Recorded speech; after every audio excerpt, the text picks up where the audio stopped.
આગળ આવે ઓળ્યા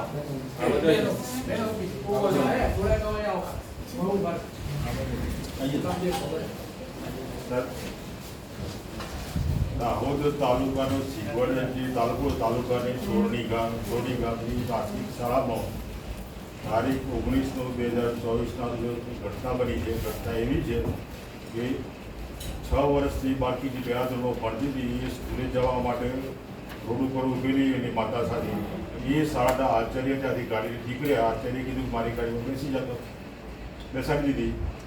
આગળ શી ખબર એ શિક્ષક આચાર્યના મનમાં શું એવો વિચાર આવ્યો કે દુષ્કર્મના ઈરાદાથી જે છોકરી સાથે છેડછાડ કરી છોકરીએ બચાવમાં બૂમાબૂમ કરી તો પોતાનો ભંડો ફૂટી જવાના ડરથી જે છોકરીનો નાક અને ગળું છુપાવી દીધું.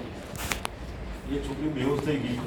એ જે છોકરીને બેહોશી હાલતમાં પોતાની ગાડીમાં પાછળની સીટ મૂકી રાખી અને 11 થી 5 વાગ્યા સુધી 4:30 ત્યાં સુધી ગાડીમાં છોકરી રાખી. 5 વાગે જ્યારે સ્કૂલ છૂટી, બાળકો ગયા, બાકી ટીચરો જતા રહ્યા, એ ગાડી ખોલી તો અંદરથી મૃત હાલતમાં એ બાળકી મળી. પોલીસે તપાસની અંદર સાહેબ એ ધ્યાનમાં આવી છે કે શાળાના આચાર્યએ જ આ જે કર્યું છે.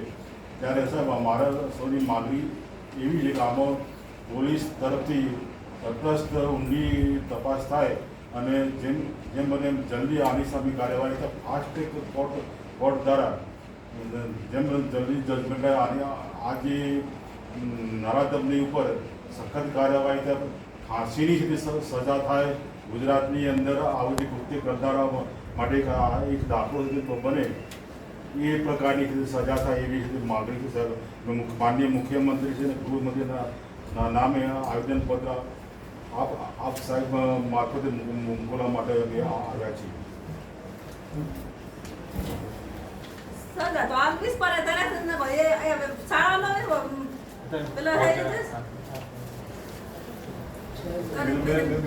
બેન